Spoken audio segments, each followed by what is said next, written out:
How's it going, man? Oh, pretty good. I got really busy, dude, and I forgot you were coming by today, man. Well, what, are we not doing any filming, or what? Yeah, I can't do filming, man. I gotta go into town. I gotta buy soap.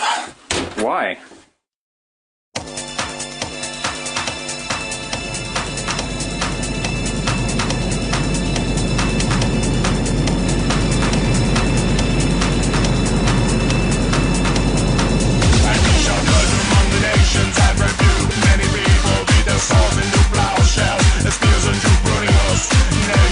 Shout out, lift up sword against nation. Neither shall they learn more anymore. Neither shall they learn more anymore. Night of the death ray, clear us away. Kill the night time, seize the day. Spray layers on the light, let nature try again. Whoa, that needs solutions. It's too late. Let evolution clean the slate.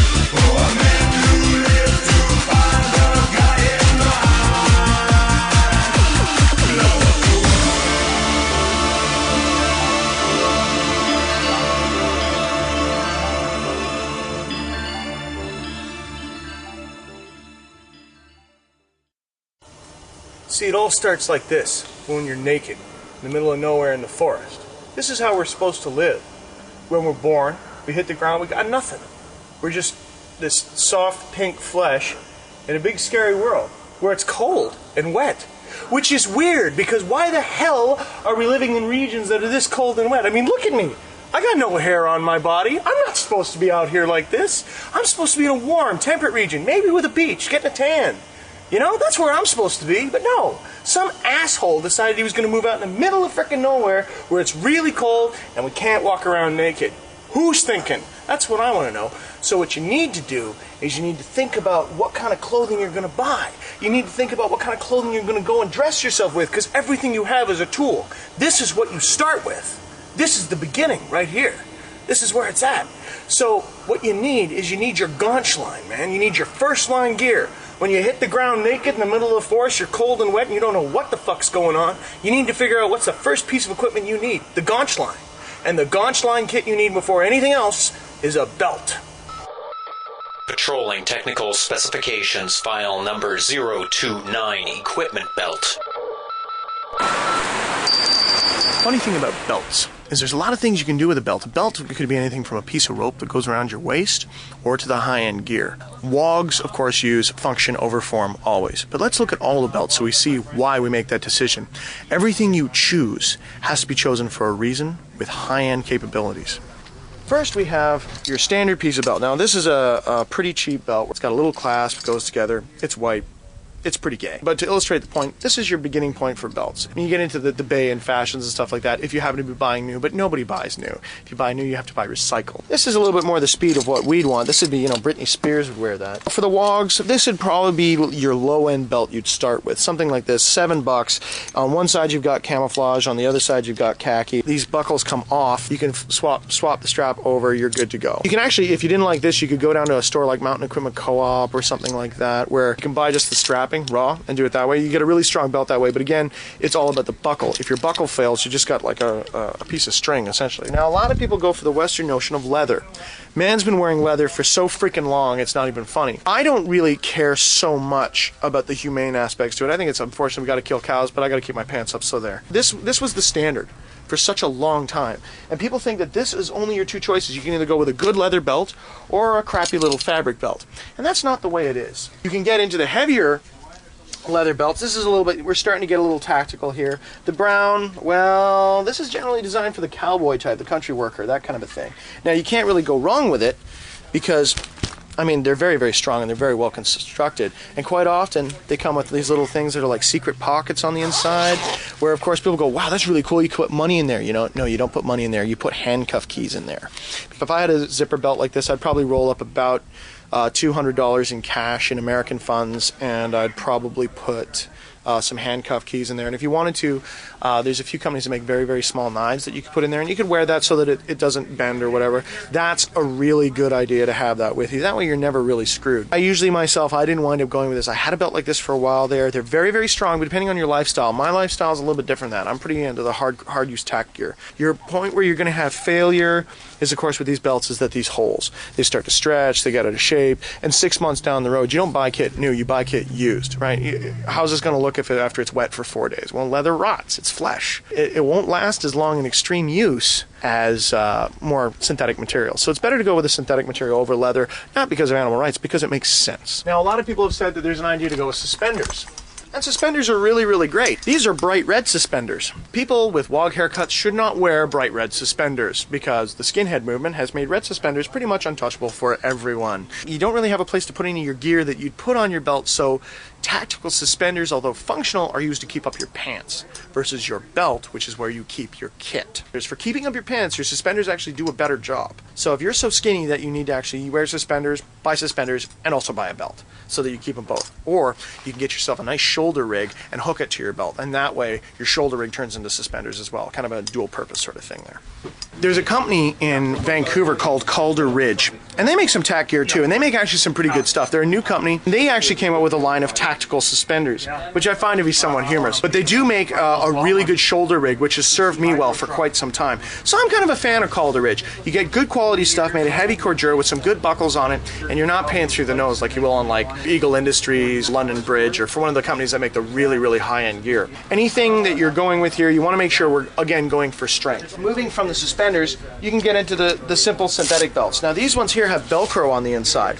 The reason for that is for when they're done up, you don't run into that loop problem. The thing just goes around your waist, and when you do it up, the Velcro holds it in place. Velcro is surprisingly strong. You wouldn't think that it would handle on something like this, but you'd actually have to go through about 8 inches of soft Velcro in order to break that free. It's not going to happen. This is your low-end belt. This is the beginning point for the wog. Belt like this, they run for like $11. So you can pay 20-some odd bucks for a leather piece of shit that's going to rot on you in the rain, or you can get a synthetic belt, which is space age and wog approved. Moving from that, we can go into the higher end belts of this type. Exactly the same thing, only it's got some extra features to it, moving right up. Price point on this guy here, you're up to 20 bucks for something like this. So it does jump pretty good, but again, you got to bear in mind, how durable is this going to be? You could wash this, you can beat it. A lot of people go, oh, it's warranted for life. If I break it, I send a thing, I'll get a new one. Well, who cares? If it breaks on you, that means you don't have that, and you could be in a situation where you need that kit. Now, my own personal favorite is when you have the emergency rappelling harness belts. These belts are about as tough as they come. That's what I enjoy about these belts. You got to think to yourself, this is designed so that if you needed to, you could rappel from it. It's got an extra function. What a brilliant idea. And I always like to look at when I'm looking at a belt, you got to think to yourself, if I fell off a building and my belt caught on a hook halfway down the building, would my body rip itself apart around the belt? Because that's kind of the criteria that wogs go with. If it hooked on a nail while you were falling from a skyscraper, would your body be ripped apart? Once you get past that, you can use these small belts that we saw here. They have the Velcro on the inside. You can get tactical belts that go over top. Now, I have seen people, a guy by the name of Centaur, took pouches, mounted them on his exterior belt for his daily carry. All you need to do is you take the belt off when you're ready to adjust, and then you just throw it on over top. And the Velcro that is on your pants keeps your pants up, and this Velcro here on the inside just sticks to it, so this belt like mounts to the other belt. It's a concept that's very, very good. It's tried and true. It's battle tested. Because after all, things that are battle tested are best, always. However, this concept of load bearing is dying because there have been better technology that comes out and people are afraid to adopt it, which is unfortunate, but it happens. So these belts are very, very good. But if you were going to be that concerned about duty, you should be carrying everything in a vest. But in day-to-day life, you can't really walk around in your attack vest unless you're me. So what I would do is, instead of that, is I would probably stick with a belt such as this one here. I myself, I wear an Eagle Industries version of the same belt, and I found that it served me really quite well. I went with a variety of Calder Ridge pouches where I can keep all your Gaunch Line kit on there, which we'll be going over, don't you worry, step by step. So it's pretty handy. With the Eagle Industries belt, yeah, I've got the ability to rappel if I need to. If I need to get out of a situation or a structure, you're not hooped. If you don't wind up using it, then you don't use it. You've got a cool story to tell. But at the end of the day, you got to be prepared as you can, and that's the wog way. But before we can put anything on, we have to be clean. You have to take all the toxins that are on your skin off. You're taking all these toxins into your body every day from your diet, from the environment. Your body processes them and sheds them through sweat. We never actually take the time to clean ourselves. Women are better than men. Men don't give a crap. We're proud of the fact we're a bunch of slobs, but we're not clean. So if you want to learn how to be clean, you got to go to an expert. And nobody knows about being clean than girls.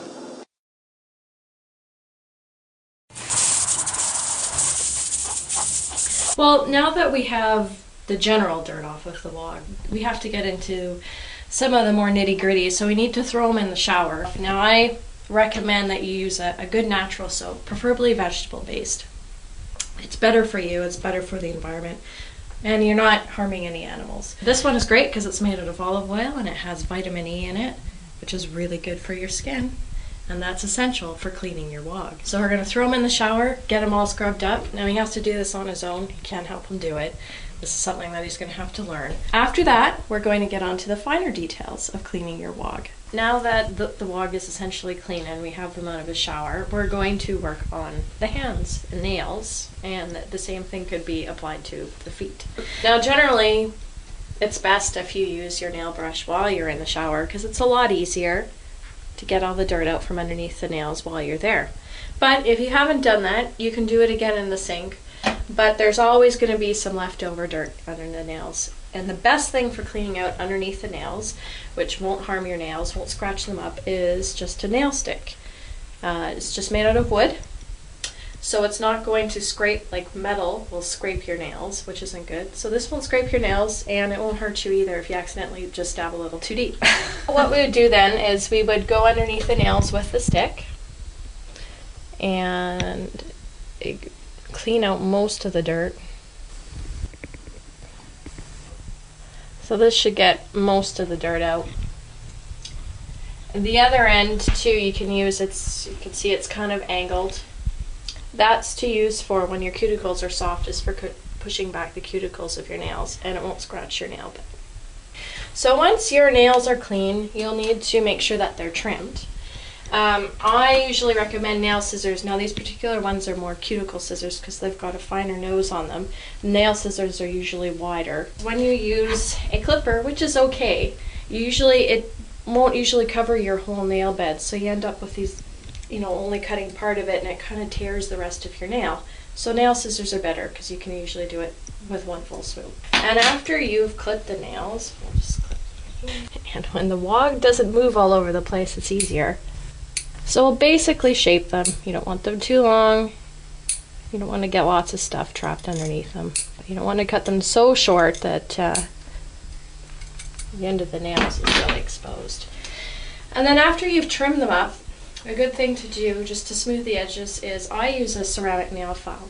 Now ceramic is good because it smooths down the nail, but it doesn't tear it up. Metal, when you use a metal nail file to file your nails, it actually leaves little rough edges that eventually start to peel back, and then you start getting things caught in them. But a ceramic nail file will smooth the whole nail, and it doesn't matter if you're going in one direction or both directions, it'll do the same job. So then you just file the nail, make sure there's no rough edges. You don't want them to get caught on any of your equipment. Feels good. And that's about it. And then what you want to do afterwards is make sure that you do moisturize your hands. Even though you're going to be doing a lot of rough work, it's good to make sure that your hands are going to get all cracked and going to start breaking and splitting and bleeding. So after your hands are clean, your nails are done, just give them a good lotion up and you're ready to go. Of course, in order to wear a belt, you need a pair of pants. Patrolling Technical Specifications File 251, Tactical Pants. The thing is, now we're talking about pants. Now, chances are you didn't evaluate the pants you currently own properly. So chances are the pants you currently own are all shit. They're all useless. Can't do a thing with them. If you have to choose and to buy effective gear, and in order to wear a belt, you need to have pants. So you have to buy the best possible pants you can. But who makes the best ones? It's very, very hard to tell because advertising, which should serve to inform us of different qualities and capabilities that pants have, does not do this. Instead, advertising has mutated over time to be a great evil which is out there to destroy our soul. So in order to actually talk and in order to actually figure out what kind of pants we should have, we have to go out and physically talk to people. Fact. Advertising is destroying your soul. On the question of pants, it's a hard one, because pants are important. I would think that if I had to go with one pair of pants as your initial first buy, I mean, for the short term, you can go with any Army surplus pant because it's better than the crap they're trying to sell to civilians. But for high-end tactical gear in the pant regime, I'd probably go with some Royal Robbins 511 in tactical color as required. The 511s, from what I've heard, now I don't own a pair, but from what I've heard and what I've read, all the close protection Delta guys use them, all the CIA ops who use them, any footage you see on CNN of bodyguards and wearing those weird fishing vests and that's apparently what it is, as I understand it, is the Royal Robbins 511 TAC series, I believe. So with something like that, if it's good enough for those guys it's battle tested, and anything battle tested is worthwhile. Haven't worn Royal Robbins 511s myself, but I have heard from a couple of the guys back home that they were wearing them in a Desert Storm, and once again in Iraq for the latest conflict. And apparently they're pretty good. Wouldn't mind getting a hand on them. It's the sort of pants we need back home in Australia because they're nice and cool and hard wearing. Hopefully they're comfortable. These things we're wearing at the moment are almost like pajamas. They're nice and comfy and not really suited for this environment. But we've heard good things. Yeah, I heard the Royal Robbins were pretty good. When I was in Sarajevo, they kept the water out and the piss in. I've heard a lot of guys say these Royal Robbins pants are the shit, but fucking, I won't wear anything that's gonna melt to my skin. It's cotton all the way, baby. Cotton or nothing. Yeah, you get near a thermite when it goes off, you don't want to be near those friggin' polyester pants that are gonna melt to your skin. Peel them off. Skin graft is no fucking fun, no matter what anybody tells you. Nah, man. Cotton underwear are the shit too. As long as you get them up tight into the crotch, then there's no chafage. Chafage is almost as bad as a skin graft. Fuck. So in my line of work, actually, people have to depend on the gear that they wear every day. It's not just a matter of your guns or the guys they're with, but you can't have any gear failures whatsoever. A critical piece of kit goes down in the middle of a tight situation where you're shitting your pants and the shells are flying, the artillery's coming down, people are dying around you. You can't worry about your boots blowing out, your harnesses falling off, or anything along the lines. That's why I shop for only the best. I remember back in '93 in Mogadishu, we were doing a bunch of Black Ops down there. And I saw the first pair of pants that I knew I absolutely had to have. I've had a lot of pair of pants before, different cam patterns, I've got my Black SWAT stuff, Ripstop DPM, OzCam that I'm wearing right now. Most of this stuff I've traded with, real world operators that I come and go with all the time. I've had some pretty good stuff, I've had also some pretty lousy stuff. But there's guys in there working for the shop. You know what I mean by the shop, right? Anyways, the guy's wearing this really snazzy pair of pants. I look at him and they're, function, fit, form, really nice stuff. But obviously they got just that little bit of an edge which makes them stand out more than anything else in the world, eh? You got to see the guy's got the way the pockets are slanted, the fabric, the bar tacking on the pants, all the rest of it. Totally adds up. I knew it was a quality product. So I went over, I started talking to this guy, had the Oakleys on, the high and tight haircut. Wouldn't tell me his name or what he was there doing, but I knew he was working there doing some undercover stuff. Anyways, he tells me the pants he's got are these Royal Robin 511s, gives me a brief rundown on them. Says they're pretty much the bomb, 38 bucks US, can't really complain about that price too much. Especially when, like I said, coming down to good kit, bottom line, top dollar, good gear, it's never going to fail you. So we have a couple of beer, tells me about the other product line, a lot of other stuff they have to offer, go on my merry way. Find out next week the guy was involved in an ambush, actually, and took a direct RPG to hit to the side of the Land Rover he was in. Blew the thing wide open. I mean, it parted this thing like a canoe. But there it was, man. Pants out a fucking scratch on them. So where do we go to get these amazing magical pants? Down here with Martin Slave at Dave's Army Surplus, and he, when he's allowed to be fed and stuff like that, is able to walk out on the floor and look at all the good Army surplus gear. This is all these people do. They know kit. That's their gig. So when we're looking at surplus pants, what are we looking at? We walk in. We're in an Army surplus store. Where do we go to get pants? Well, you we have two separate aisles. One aisle is new and one aisle is used. Right. So when you go and look for used pants, Right. you basically want to look for condition and quality. Now, where am I looking? Because I mean, this looks pretty faded to me. Is this a good faded pan? means nothing. No? 'Cause it'll still be strong. What you're going to look for is thin in the bum. Oh, thin. Go, because this is reinforced, I guess, is it? Yeah. Okay. Yeah. So you want to make sure your seams are good. Oh, okay. And when you say seams are good, what do you mean? Like how would They're that? not frayed. They're not ripping. They haven't already been sewn up. Because that's where it's going to go. Yeah. Okay, and Yeah. it's usually in the seat first. Seat and knees. Seat and knees. Oh, and that's why they always put reinforcing on the knees. Yeah. Oh, okay. For crawling around. And so these ones here are a pretty good buy because I don't see any wear on these at all. Nope, they're just faded. Oh, I see. Okay. Now this one here looks like a heavy cotton, but the Canadian Forces ones here are very lightweight. Yeah. Now this is a lightweight pant. Now this one would be good for like I don't know whatever like daily wear, but this would be probably better for summer, I guess. Or Yep. what? This is 60-40. Right. So it's a heavier material. What does that mean, 60-40? Do you know how that breaks down? Or? It's 60% cotton, 40%. Oh, polyester. Polyester. Okay, so what about this guy here? Now this guy here's got a big sew mark in it. That's so. common with the Canadian pant. Oh, is They're it? very thin, but this is a winter pant, so this isn't a really good one to copy. Oh, okay. So is there another Canadian Forces pant here? Here we go. Here's a Canadian pant. Now this is surplus as well because it's got the guy's name in it and everything here. Okay. These are really bad. These are bad? To buy because they thin out. Oh. You can see my hand.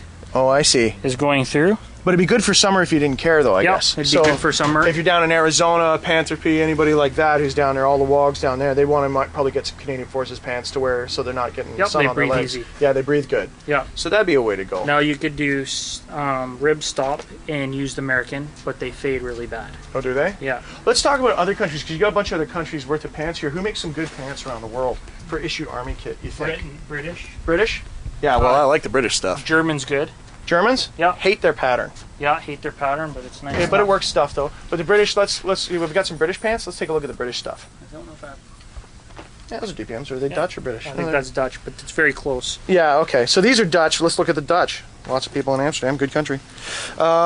They fade, but they don't wear out. Oh, really? So they're pretty. They're very good quality. And they're soft. These are really soft. They're much softer than any other pants we've touched so far. It's kind of like I think it's a tighter thread count or something. I don't know what's going on. I think it's doubled up. Is it doubled up?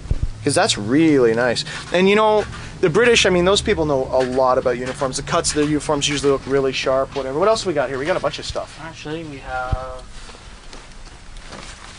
have some British Gore-Tex. Oh, Gore-Tex. Let's look at that for a pant material. Now, why wouldn't you just wear this all the time? This is waterproof, right? Look at this.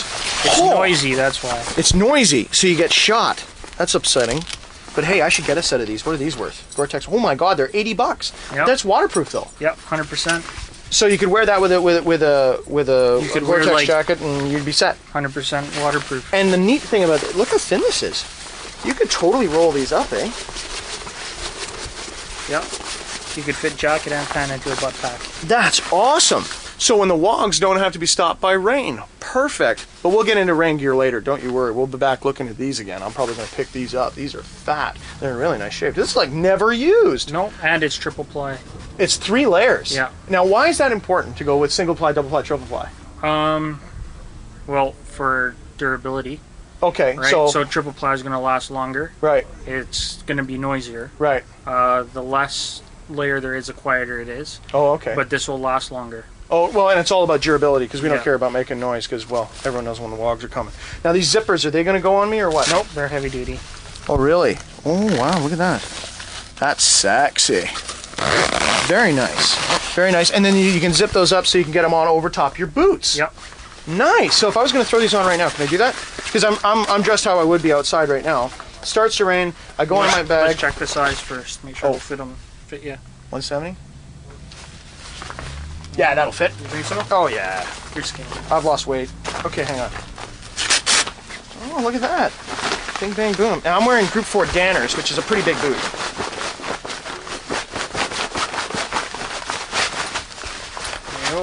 Just like that. And you throw on your other leg and you're good to go. Yeah. Okay, so these have got 3 layers of Gore-Tex. They fit me perfectly. I can store them. They go inside my butt pack. And the price tag here says $80. Now, it's 3 layers of Gore-Tex. What would you pay for something like this that is an Army surplus? You can triple the price if that had a name brand on it. Triple the price. What if it was like a really big name brand? Well, if that was Like if a big North name- Face or something like that. Oh, you'd probably pay $400 or $500. Really? And is it a better piece of kit, or is this a better piece of This kit? is a better piece of kit. Well, then there you go. That's It'll what you last. do. And you don't have to worry about all the mind share that you get from that bullshit company. So, what about when we get past the surplus stuff and we actually are buying the new stuff? Because it's not surplus, but it is surplus. Like some of these pants got NATO stock numbers in it, but they're new and civvies can buy them. How does that work? Basically, anybody can, even with the NATO number, you can still own it. You can really? buy it. Oh yeah, we order them in. It's no big deal. You can totally tell has a NATO number in it. Now, the NATO stock number, that's how North Atlantic Treaty Organization tracks all of their gear, right? So if you order a stock piece, that's the stock number they go with. Yeah. So it'd be interesting if any of the WOGs out there can get their hands on because you can apparently get a catalog that has all the NATO stock numbers in it. You can look up any database on any NATO stock number and get the number of kit as well as the identification for it, which is cool. You can do it on the web too. You'll sometimes get hits. If you find a piece of gear with a NATO stock number, you can look at it. But anyway, so these pants, now which, in the land of these pants, what are we buying? If we're buying new, we're buying online, what do we want to go with? Well, it depends. If you're down south, you want to go with the ribstop. With the ripstop, why? Yeah, because it's lightweight. Oh, okay. The downside to ribstop is after you wash it a few times, yeah, the lines come through the material. Oh, Those no. little lines. But they're a lighter pant, Oh, okay. and basically all ripstop is there for is snagging. So if so if you rip like a little square, it'll just fray out that one square. Yeah. Okay, now the thing is though, so these kind of wear out a little faster. Is that what you're telling me here? 60-40 is the way to go. Okay, so what are we looking at? That 60-40 in Right kit here. we have hit. Okay, and this is made by Proper. Yep. Okay, and who uses this? Well, that's a U.S. Okay, so any of the SWAT teams could be using it. Anybody. Anybody could be using this thing, and it's issue. It's an issue piece of kit. We got the washing instructions, plain as day, right there, which is good to see. And now, would you say this is a pretty good pant? Like It's with an this? awesome. Really? Awesome pant. Yep. Really? Yeah. So it'll totally stand up to what you can dish Takes out a to it. beating.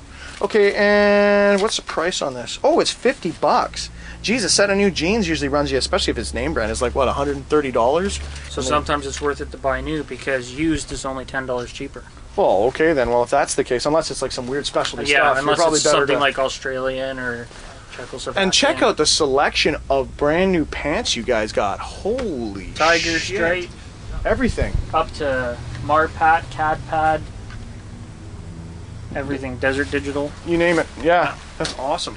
Okay, well, what about the, like when it comes to camo patterns, what do you think would be, it would be pretty handy? But bear in mind, everybody's going to be wearing this. So what would you suggest if someone was had to choose on a pattern that would go with anything, for personal fashion? Personal fashion, I say do Cadpad. Cadpat? Yeah. Canadian pattern? That's the ones that the Canadians invented, isn't it? Yeah, and then the Americans stole it and created Marpat. Yep. Yeah, that's right. So actually, is this Cadpat here? Yep, and it's actually made by Proper. And it's made by Proper.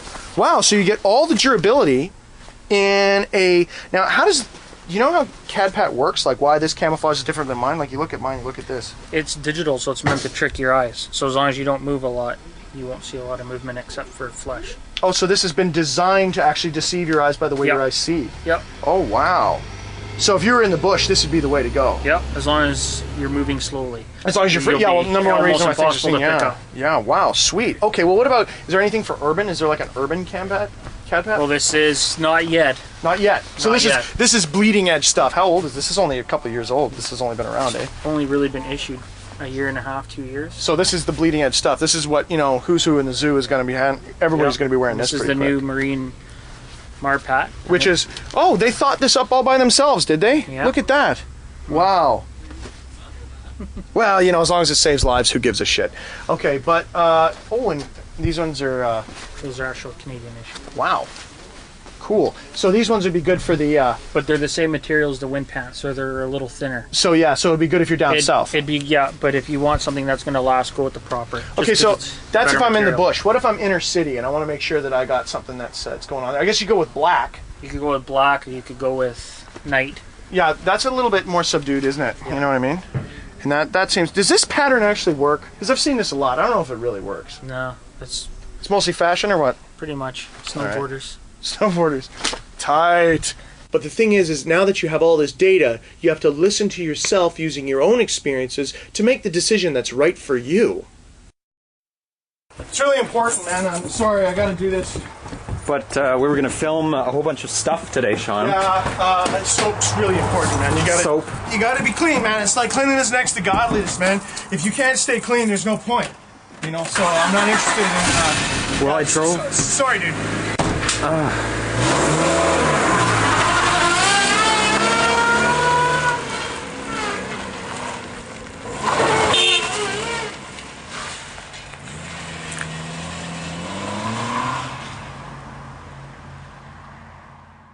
So you say you gotta know why the world goes around, and you can't find the truth in the things you found, and you're scared shitless cause evil abounds. Come join us.